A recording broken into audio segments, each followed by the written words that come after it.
Yang suruh duduk ada? Belum, gue belum suruh. Iya kan, biar agak enak dikit, ya kan. Ya kan kita kan udah pemuda udah lebih serius daripada yang PRMI ya kan. Tapi jangan terlalu serius lah hidup kita ya kan. Coba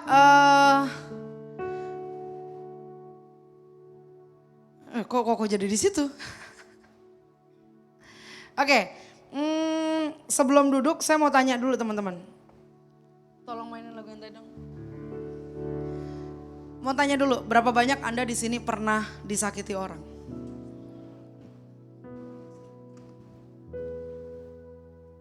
Coba. Berapa banyak Anda di sini pernah dilukai orang?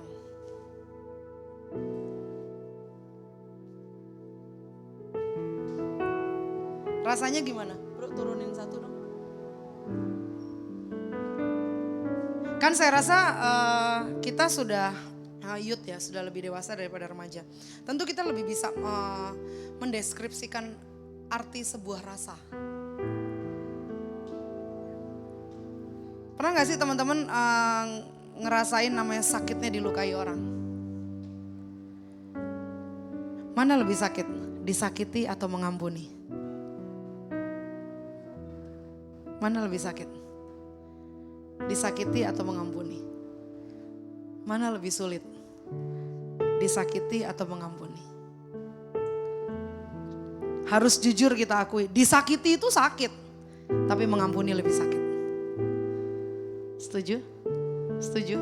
Kenapa mengampuni lebih sakit? Karena dalam Kristen ada standar dari sebuah pengampunan. Standar pengampunan Kristen itu adalah mengampuni dan melupakan. Mengampuni dan melupakan, itulah yang Engkau lakukan supaya ku kan mengampuni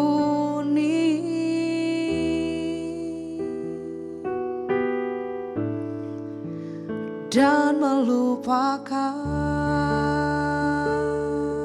Yuk kita pelan-pelan belajar lagu ini sebelum kita masuk firman Tuhan. Mengampuni dan melupakan, itulah yang Engkau lakukan. Supaya ku kan mengampuni, supaya ku kan mengampuni.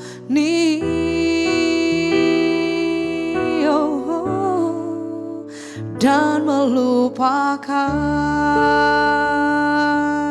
Bisa kita coba lagi ya.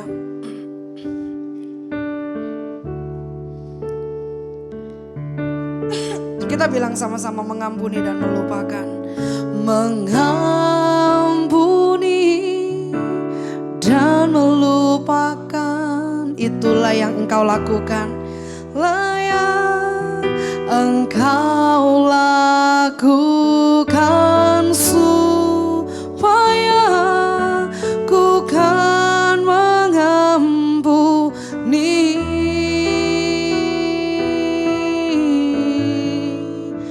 dan melupakan.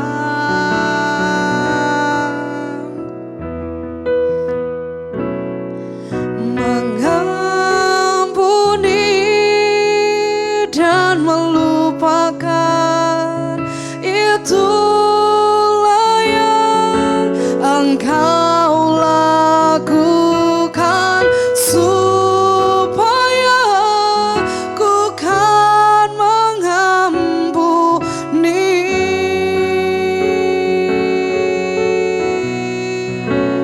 dan melupakan. Biar musik mengalunkan pujian nih, saya rindu teman-teman boleh tutup mata masing-masing di hadapan Tuhan pagi hari ini. Dunia boleh menyakiti kita dengan hebat. Kehidupan boleh melukai kita dengan dahsyat. Apa yang sudah kita bangun diruntuhkan begitu hebat tanpa permisi. Badai datang tanpa peduli apa yang kita rasakan. Ketika segala sesuatu terjadi tidak sesuai dengan apa yang kau inginkan, disitulah engkau perlu mengampuni kehidupanmu. Hal tersulit bukan mengampuni orang lain. Hal tersulit adalah mengampuni diri kita dari respon kita terhadap setiap rencana Tuhan. Percayakah kita bahwa ketika kita merencanakan suatu hal dan Tuhan berkata tidak, Tuhan gagalkan semua rencana itu. Tuhan belokkan kita untuk mengikuti dalam rencananya. Karena sesungguhnya Tuhan tahu. Dia tahu yang terbaik tentang hidupmu. Mari dengan lembut katakan, mengampuni dan melupakan, itulah yang engkau lakukan supaya ku kan mengampuni.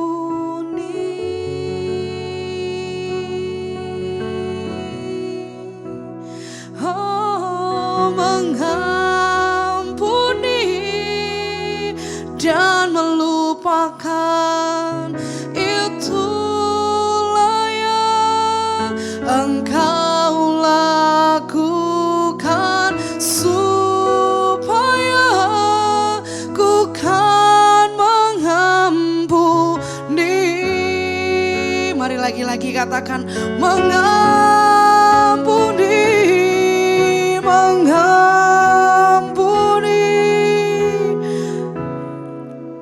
Ampuni kehidupanmu. Engkau lakukan supaya ku kan mengampuni, mengampuni, mengampuni dan melupakan, itulah yang engkau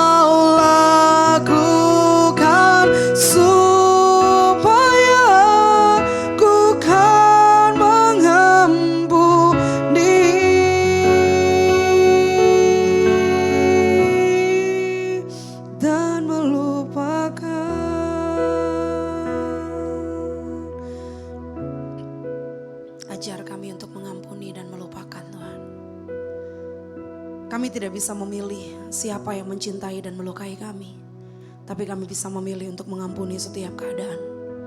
Kami bisa memilih untuk berdamai dengan keadaan kami, bahkan dengan hati kami. Karena itu berkati pemberitaan firman-Mu Tuhan. Dalam nama Yesus Kristus kami berdoa. Amin. Silakan duduk teman-teman. Tadi di awal saya tanya, berapa banyak teman-teman pernah ngalamin yang namanya sakit hati? Pernah ngalamin yang namanya terluka. Teman-teman tahu pasti ya maksudnya Kak Widya, sakit hati itu bukan cuma sekedar orang buang muka. Ngerti ya? Sakit hati, terluka dan membutuhkan pengampunan. Itu bukan satu hal yang sifatnya cuma kulit luar. Di dalam usia teman-teman saat ini tentu teman-teman sudah bertemu dengan yang namanya kesungguhan, kebaikan, kepalsuan, kemunafikan dan perjuangan. Dalam 5 hal ini ada banyak di antara kita yang berpikir kira-kira saya sudah belum ya mengampuni kehidupan saya. Teman-teman tahu nggak? Ada banyak orang gagal dalam hidup ini karena dia tidak bisa mengampuni kehidupannya. Tema hari ini tuh luar biasa. Jadi ketika saya dikasih tema, saya agak gentar sebenarnya. Karena temanya tuh humbleness to forgive. Kerendahan hati untuk mengampuni. Kerendahan hati untuk memaafkan. Salah satu contoh yang Tuhan ingatkan saya ini tadi ketika duduk bahwa kenapa sampai ada orang gila? Pernah lihat orang dengan gangguan jiwa gitu ya, sekarang sebutannya gitu ya, ODGJ. Kenapa sampai ada yang namanya ODGJ? Awalnya bukankah mereka normal kayak kita? Betul gak? Tapi kenapa akhirnya dia bisa mengalami itu? Coba teman-teman renungkan. orang itu gak mendadak langsung jadi gila. Berapa tahun yang lalu saya mengajar psikologi umum, saya berkata kepada mahasiswa saya begini. Gak ada Tuhan menciptakan orang mendadak begitu lahir ketawa, cengar-cengir, jadi orang gila, gak ada. Pada dasarnya awalnya semua orang normal kayak kita. Tapi apa yang akhirnya membuat orang itu gila? Tuhan ingatin saya dengan satu lagu ciptaan teman saya tuh. Lagunya bilang gini, hidupmu berharga bagi Allah. Tiada yang tak berkenan di hadapannya. Ketika seorang merasakan keberhargaan dirinya hilang, saat itu dia akan sulit untuk mengampuni orang lain. Kenapa? Kenapa? Teman-teman harus tahu, ketika Anda menyadari Anda berharga, harusnya Anda membuang luka dari dalam diri Anda. Hidup yang berharga tidak boleh ada luka. Setuju? Kita buka bersama 1 Petrus pasal yang ketiga. 1 Petrus pasal yang ketiga, ayat 8 sampai dengan ayat yang ke-9. Saya mau baca 2 ayat bagi teman-teman di tempat ini.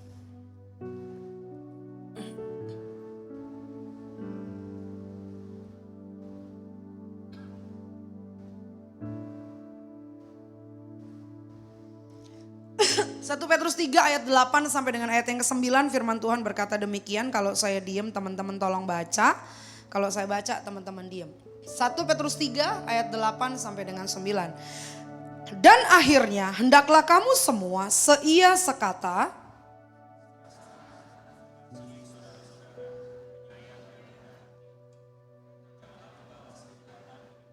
atau caci maki dengan caci maki, tetapi sebaliknya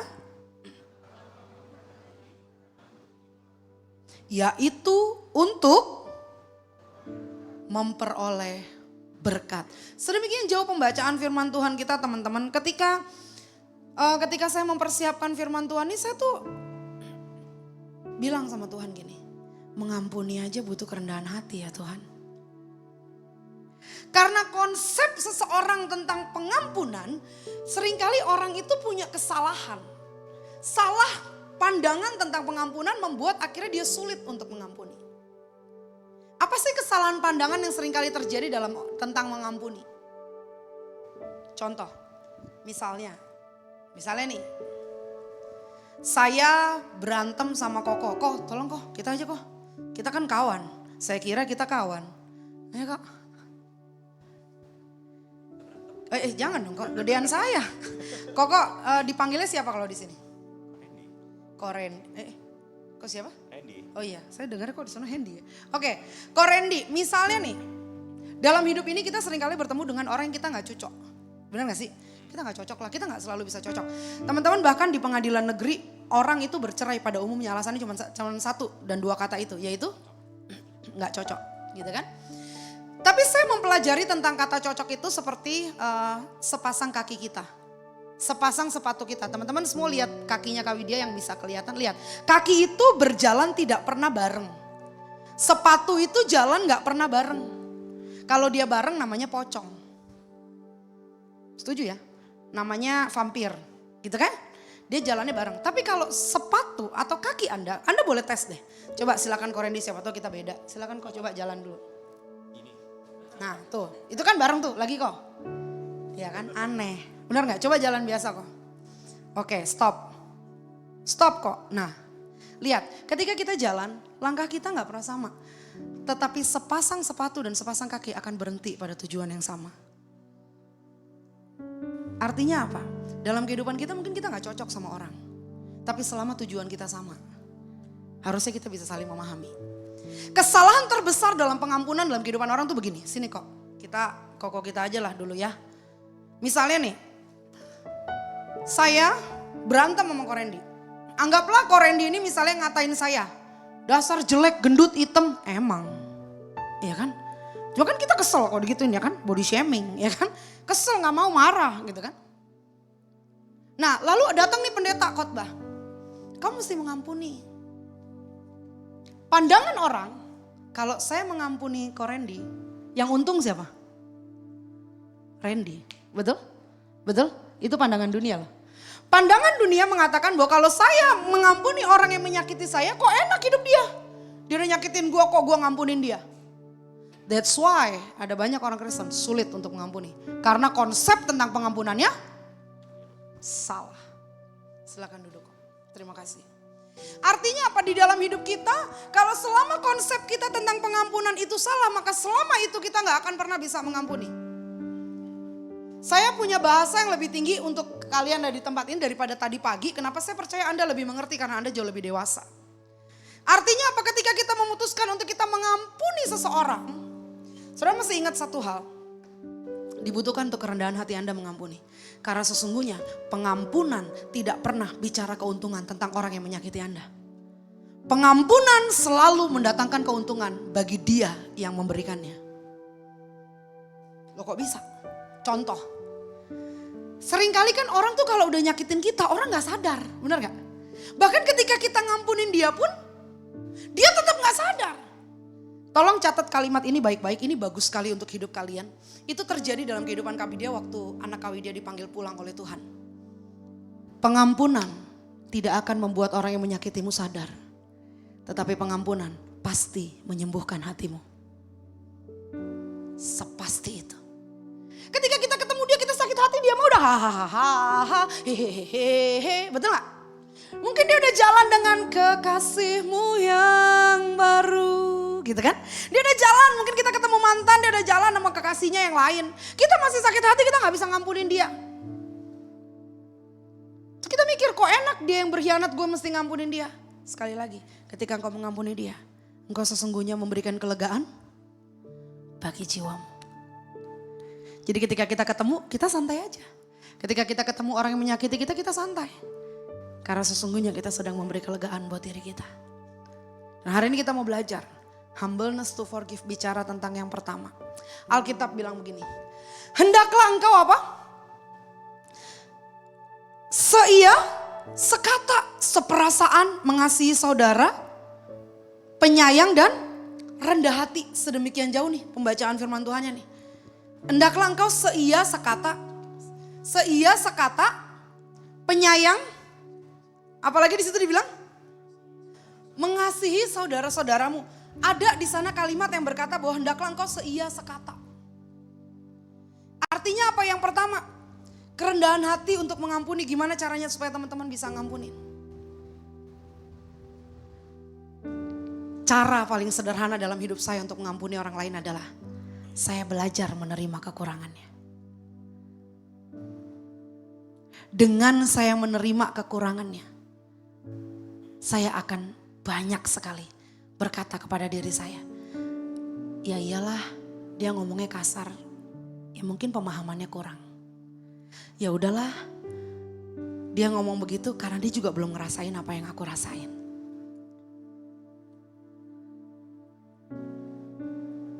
Dari kepulangan anak tunggal Kak Widya yang dipanggil Tuhan itu, saya belajar sekali tentang hidup ini.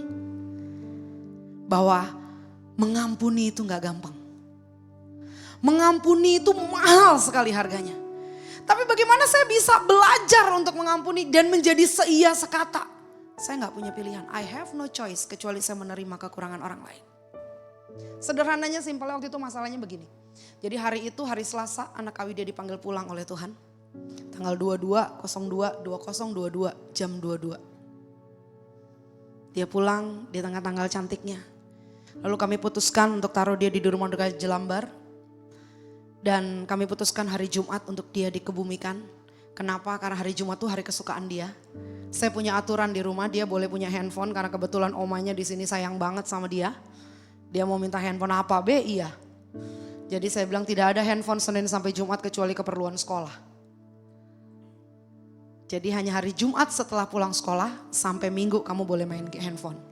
Jadi hari bahagianya dia itu adalah hari Jumat. Kadang kalau Kamis malam dia gak bisa tidur. Ya besok Jumat, yes besok Jumat gitu. Dan Rafael anak yang sangat taat. Bahkan ketika saya tidak ada, ketika teachernya tanya, El kamu kenapa gak main handphone? Kan mami gak ada. Iya emang gak ada Miss, tapi kan ada Tuhan yang lihat. Mami mah gak lihat tapi Tuhan lihat. Dan Tuhan suka kasih tau mami katanya gitu. Sederhananya seorang anak kecil. di dalam kehidupan kita, seringkali sulit sekali untuk kita menerima kenyataan yang ini. Ketika hari Jumat itu kami kebumikan, hari Sabtu saya pergi pelayanan teman-teman. Dan ada salah satu teman hamba Tuhan saya telepon karena mereka ke rumah. Kita mau ke rumah mau menghibur kamu kata dia. Oh iya terima kasih tapi saya masih di jalan. Oh kamu kemana? Saya pelayanan. Karena kebetulan pelayanan ini memang sudah ada jadwalnya. Dan yang kedua ini adalah keluarga yang kami layani sejak mereka tidak bisa punya anak 8 tahun. Dan syukuran kelahiran anak, kebayang gak sih baru nguburin anak. Besoknya saya harus mengucap syukur atas kelahiran anak di keluarga itu. Saya percaya setiap hal dipilihkan Tuhan luar biasa. Lalu ketika saya ngomong sama teman saya lagi pelayanan, jawaban dia apa? Sesama hamba Tuhan loh ini. Gila ya, anak baru mati lu udah cari duit. Wah, itu rasanya jelek. Tergores luka di jantung hati. Itu benar-benar sampai rasanya tuh terobek kayak ditusuk jarum, dikulik gitu rasanya. Saat itu saya bilang, Tuhan, I don't know what to do. Saya gak tahu bagaimana cara membalas kasihnya Tuhan. Teman-teman saya ambil Jelambar itu, saya ambil VIP waktu itu. Dengan angka yang tidak kecil. Saya bilang sama omanya Rafael, Oma tolong urus dulu. Nanti selesai semua saya akan jual semua yang saya punya untuk membayar rumah duka ini. Tapi apa teman-teman tahu, hari dimana kami mau bayar itu, orang rumah duka Jelambar, maaf, sudah ada yang membayar atas nama pendeta Widya. Dan until now, saya tidak tahu siapa yang bayar. Puluhan juta itu kami gak bayar. Lalu saya, ketika saya selesai memakamkan anak saya memberi penghormatan yang terakhir. Hari Sabtu saya melayani Tuhan bukan untuk cari uang. Teman-teman tahu apa yang saya lakukan? Karena saya gak tahu, dengan apa kan ku balas segala kebaikanmu. Saya gak tahu gimana balas kasihnya Tuhan. Saya gak punya waktu untuk berduka. Saya memilih untuk mengabdikan hidup saya kepada Tuhan. Tapi pandangan orang, gila lu anak baru mati udah nyari duit. That's why saya bilang, pengampunan jauh lebih sakit daripada ketika engkau disakiti. Saat itu saya di dalam mobil saya mengangkat tangan kepada Tuhan dengan derayan air mata yang luar biasa. Ibu mana yang anak kandung satu-satunya dipanggil Tuhan, yang gak sakit gak kenapa-napa, Tuhan cuma bilang saya mau bawa pulang Rafael, and Rafael gone. Dalam waktu 2 jam. Dan ketika saya pergi melayani Tuhan, orang ngejudge hidup saya begitu hebat. Ini yang saya lakukan. Ku pilih untuk tetap percaya. Ku pilih untuk tetap menyembahmu. Kau pernah menolongku. Kau punya 1000 cara untuk angkatku. Saya cuma tahu satu hal. Dia punya cara buat tolong saya. Artinya apa? Mengampuni dimulai dari kita bisa terima kekurangan orang lain. Saya bilang, Tuhan, kami sama-sama hamba Tuhan. Saya mau mengampuni dia. Mungkin dia lupa kalau hamba Tuhan itu dia tidak lagi hidup bagi dirinya. Dia gak boleh punya lagi agendanya. Ketika dia memutuskan jadi hamba Tuhan, agenda yang berjalan dalam hidupnya adalah agendanya Tuhan. Dan saya mulai menemukan nafas yang lega. Ketika habis ditelepon saya sampai begini teman-teman. Seseknya tuh lebih sesek dari ketika Tuhan kasih tahu Tuhan mau bawa pulang Rafael. Di situ tadi saya bilang, mengampuni tidak pernah mendatangkan kesembuhan bagi orang lain. Tapi mengampuni menyembuhkan hatimu. Ini yang pertama. Lalu yang kedua, Alkitab ngajarin kita begini. Humbleness to forgive, di ayat yang selanjutnya dikatakan begini, di ayat yang ke-9 firman Tuhan bilang apa? Dan janganlah membalas kejahatan dengan kejahatan atau caci maki dengan caci maki. Artinya apa? Yang kedua, poin penting kerendahan hati untuk mengampuni bicara tentang jangan pernah engkau sama dengan dunia ini. Dunia ini mengajarkan bahwa ya kalau lu jahat, gue jahat. Kalau lu baik, gue baik. Gue lebih baik. Kalau dunia ada kalimat yang begini, lu jual, gue beli. Itu sih receh kalau buat Kawidia. Kalau Kawidia prinsipnya, lu jual, gue borong. Saya asli-asli tembak langsung preman jalan. Artinya apa? Gue bisa lebih jahat daripada apa yang lu buat. Tetapi pujian itu mengingatkan kita. Yesus, apa arti hidupku bila kau tak berikan nyawamu. Buat saya secara pribadi, mengampuni itu berat benar. Tetapi lebih berat kalau saya hidup dalam rasa sakit. Tapi ada banyak orang lebih memilih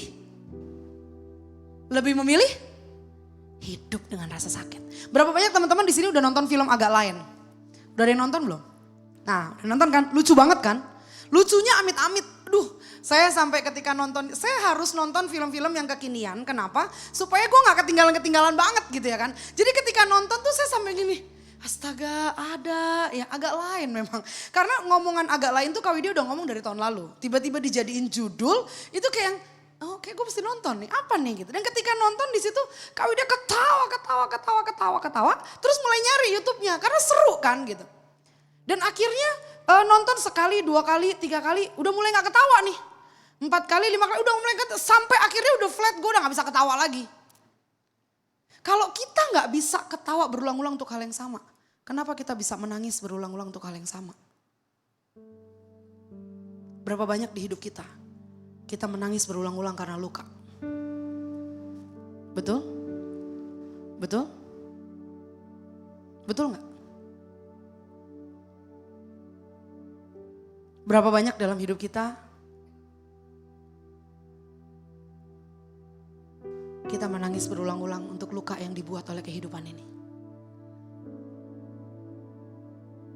Saya punya satu anak angkat saya yang saya dapat dari Metodis Palembang.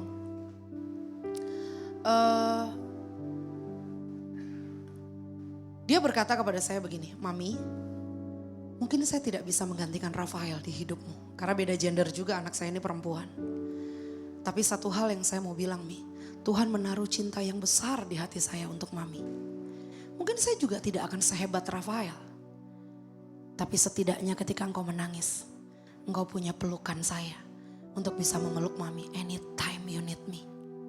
Anytime Mami rindu adik, Mami bisa cari aku. Dan 27 tahun hidupku, baru setelah ketemu Mami aku mendapatkan indahnya hidup. Kenapa? Karena dia tidak menyadari luka yang dia bawa selama 25 tahun hidupnya. Ada banyak orang, lukanya dia gak sadar tapi dia bawa kemana-mana. Dia gak sadar kalau sesungguhnya dia terluka. Dan luka itu akhirnya juga melukai orang lain yang ada di sekeliling dia. Itu kenapa dikatakan balas dendam itu tidak pernah menyelesaikan persoalan. Balas dendam hanya akan menimbulkan luka baru. Setuju? Contoh, saya tonjok misalnya Koren dijeger. Sakit kan? Terus Koren ditonjok saya balik, jeger. Skornya jadi satu sama gak? Menurut dunia. Tapi rasa sakit Koren yang saya tonjok tadi hilang gak? Enggak. Yang ada menambah luka baru bukan? Di tangannya dia juga luka, di muka saya juga luka. Artinya apa? Tolong garis bawahi bahwa jangan jadi sama dengan dunia ini yang begitu sulit untuk mengampuni. Dan gimana kita mau mengampuni kalau kita sendiri tidak sadar bahwa kita terluka. Beberapa waktu yang lalu teman-teman saya ada bawa retret dari salah satu asuransi besar di Indonesia ini. Anak-anak muda. Wah pokoknya kece-kece lah, segala merek sepatu ada di situ gitu kan. Wah gayanya keren-keren gitu ya kan. Gak tahu kenapa tiba-tiba Tuhan cuma ngingetin gini. Colek mereka tentang mothering dan fathering. Saya langsung rasanya gini, aduh Tuhan, mana anak gue udah di sorga, ya kan? Suruh ngomongin kasih sayang emak bapak, agak lain, ya kan? Dan yang terjadi apa teman-teman? Segitu banyaknya anak muda yang hadir. 90%. 90 loh Kak Widya bilang. Di usia usia kerja, usia eksekutif muda, ketika dicolek tentang itu. Luka masa lalu, luka orang tua, luka mantan agak lain, ya kan? 90% lukanya karena kondisi keluarga. Wow. Tapi mereka sendiri tidak sadar kalau mereka sebenarnya luka. Jadi ketika itu terjadi, ketika kita, Kak Widya nggak spesial altar kalau enggak. Kak Widya cuma nyanyi waktu itu. Kak Widya cuma angkat tangan nyanyi dan Kak Widya bilang, Dedi tolongin dong. Karena kebetulan timnya Kak Widya yang laki-laki kan nggak banyak ya. Memeluk laki-laki ini susah ya. Yang terjadi apa? Baru tumpang tangan satu, dia meluk gue kenceng banget wah. Ya Allah gue segini gedenya ya kan. Kayaknya gue diangkat dia bisa deh. Nangis sambil ingus dan air mata bercampuran di sini. Makanya Kak Widya tuh kalau udah yang namanya udah altar call ya teman-teman. Udah bersiap lah inilah udahlah ganti aja lah ini segala ingus dan segala tetesan udah pasti basah. Ada yang ngejeledak, ada yang teriak-teriak, ada yang begini. Mereka cuma bilang begini. Ternyata aku terluka. Itu yang dialami anak saya 25 tahun. 25 tahun dia terluka. Sampai akhirnya waktu kami naik pesawat bersama-sama perjalanan ke NTT, pesawat goyang teman-teman. Tahu nggak dia gandeng saya, dia bilang gini, Dedi, kalaupun Dedi mau panggil aku siap. Bah, ngeri kali doanya. Orang pesawat lagi goyang gitu kan, dia doa begitu. Kenapa? Karena aku sudah melihat bahwa rencana Tuhan itu begitu indah. Pentingnya kita mengampuni kehidupan kita. Kita nggak perlu balas dendam sama orang lain. Yuk, berapa banyak teman-teman di sini? Kalau saya tanya nih, ada nggak sih orang yang paling teman-teman, duh nggak banget nih Tuhan dia ada di hidup gue. Nah, ketika teman-teman bilang ada, bisa nggak teman-teman bilang, hari ini aku mengampuni dia. Titik baliknya Kak Widya, ketika saya sebut nama seorang yang disebut dunia sebagai ayah. Ayah biologi saya yang tidak saya kenal sampai hari ini usia Kak Widya 40 tahun. Ketika Kak Widya mengampuni dia tahun 2001, itu pergolakan batin sangat luar biasa. Dia buang Kak Widya karena Kak Widya perempuan. Karena dia maunya anak laki-laki. Until now dia tidak ketemu Kak Widya. Ketika Tuhan suruh Kak Widya ngampunin dia, itu rasanya setengah mati. Gara-gara dia kelas 3 SD Kak Widya udah bawa RX King kemana-mana. Udah naik motor, udah balapan dari SMP sampai diuber-uber polisi. Gara-gara dia semua jenis kendaraan Kak Widya bisa. Karena prinsipnya apa yang laki bisa, gue bisa. Mau manjat pohon, mau manjat tebing, mau naik gunung, mau apa Kak Widya bisa. Mau pakai hak 13 cm gini gue selalu lari, gue bisa.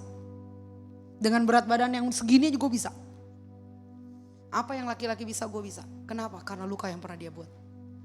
Tapi ketika Tuhan suruh ampuni, saya bilang gini, Tuhan saya aja belum pernah manggil orang papa. Itu kenapa ketika saya menikah dengan suami saya bilang kita jangan panggil papa mama ya. Aduh agak ngeri nih gue. Makanya sekarang seantero jagat mengenal kami sebagai papi dan mami. Karena kebetulan suami saya orang kerapatan Minahasa. Jadi kalau orang Sulawesi itu memang manggilnya papi mami gitu. Emang udah rezeki dah anak Tuhan ya kan. Jangan bilang anak soleh pakai peci, anak raja pakai mahkota. Gitu kan, itu rezeki saya.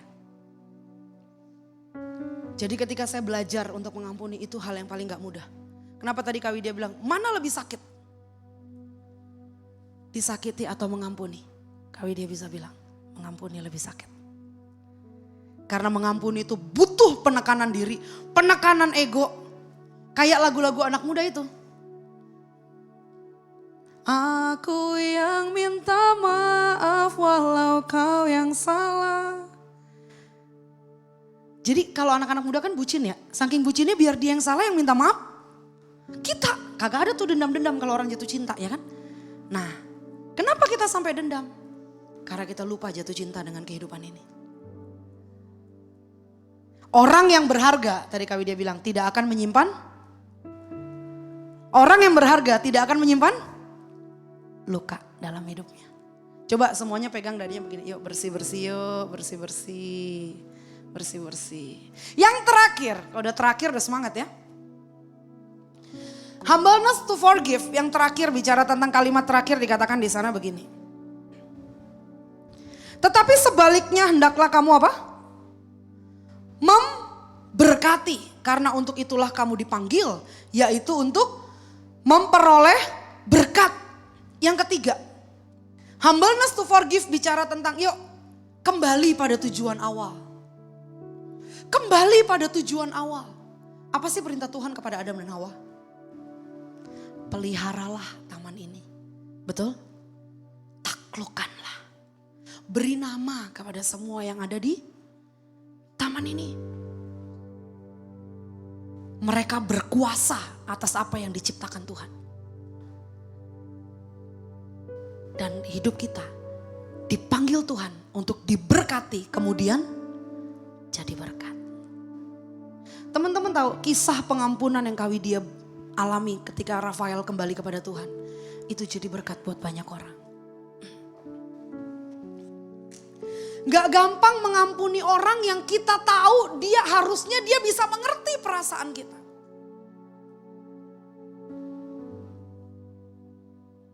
Itu kenapa ketika beberapa waktu yang lalu temannya Kawidia kehilangan anaknya, Kawidia datang ke dia dan Kawidia cuma peluk dia. Terus dia bilang, di antara sekian banyak orang yang datang, cuman kamu yang gak ngomong.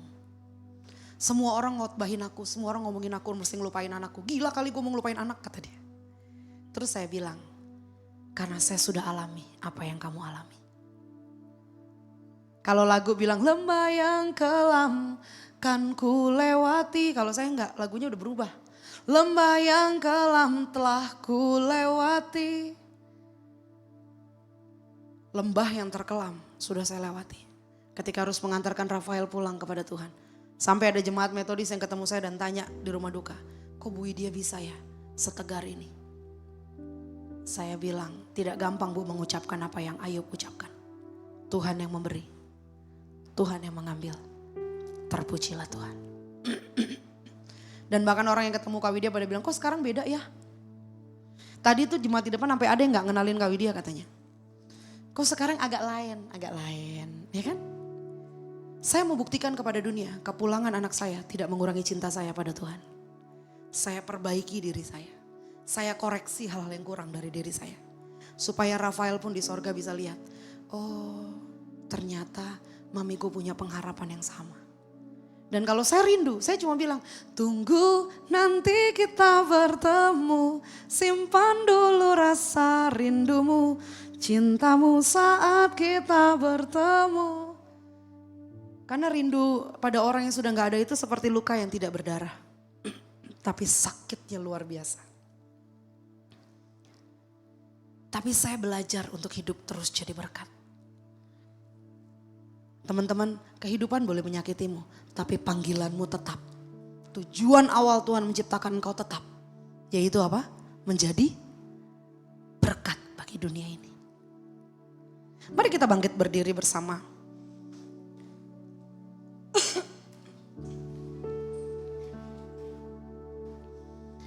Mari kita meresponi firman Tuhan, kita angkat pujian. Pujian ini adalah pujian yang sangat disukai oleh almarhum anak saya. Pujian yang selalu mengingatkan saya tentang ketika kita punya kerinduan ini, maka apapun akan kita lakukan buat Tuhan. Tuhan, ku mau menyenangkan-Mu.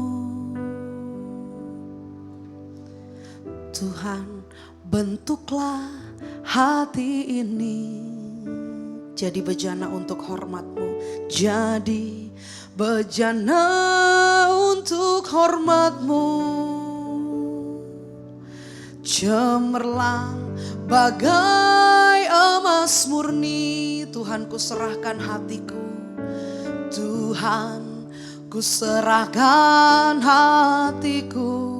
Semua ku berikan padamu.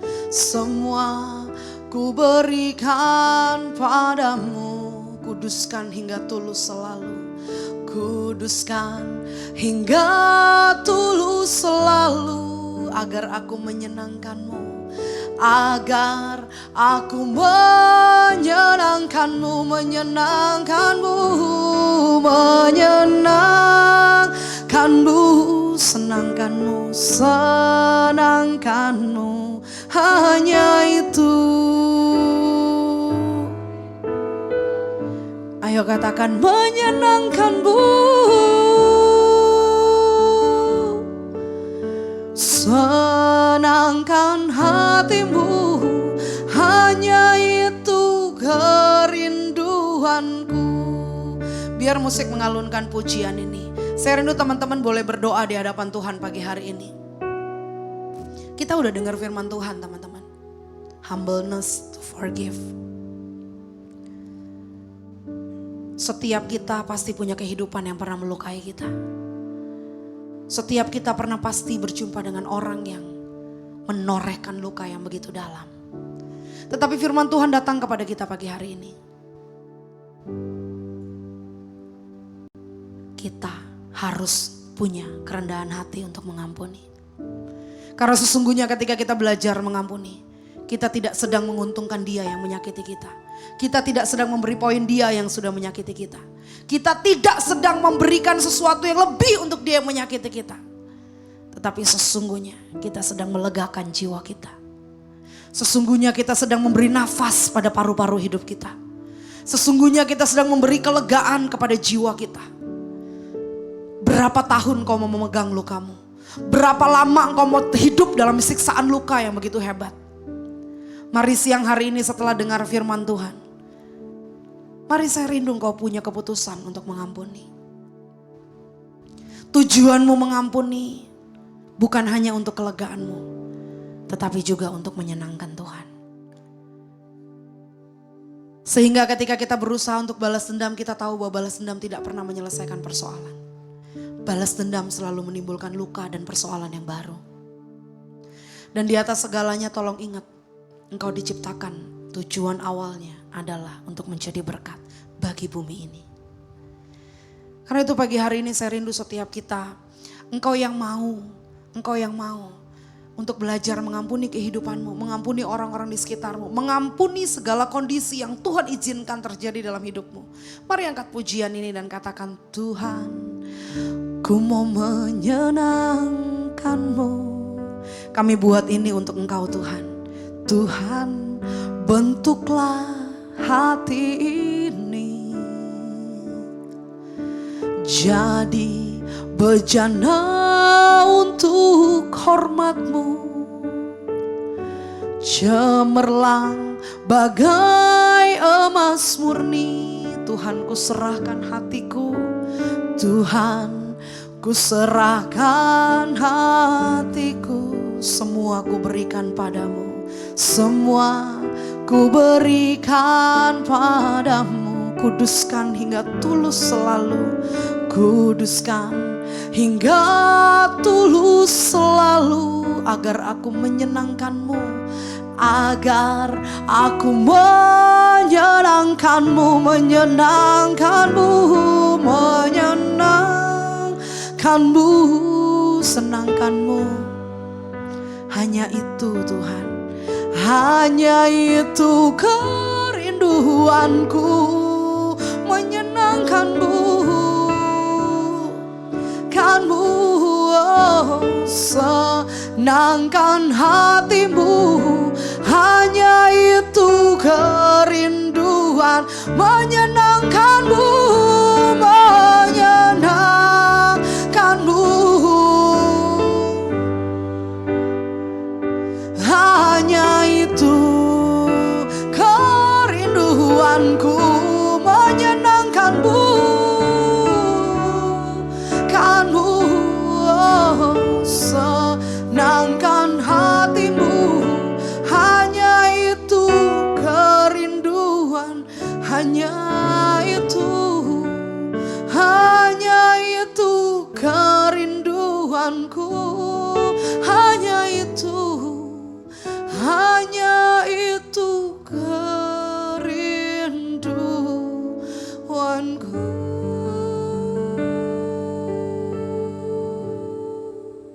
Kerinduan kami yang terdalam adalah menyenangkan Tuhan. Ajar kami untuk bisa menyenangkan-Mu Tuhan dengan cara-Mu. Kami mau belajar mengampuni kehidupan kami yang melukai kami. Kami mau belajar berdamai dengan diri kami Tuhan.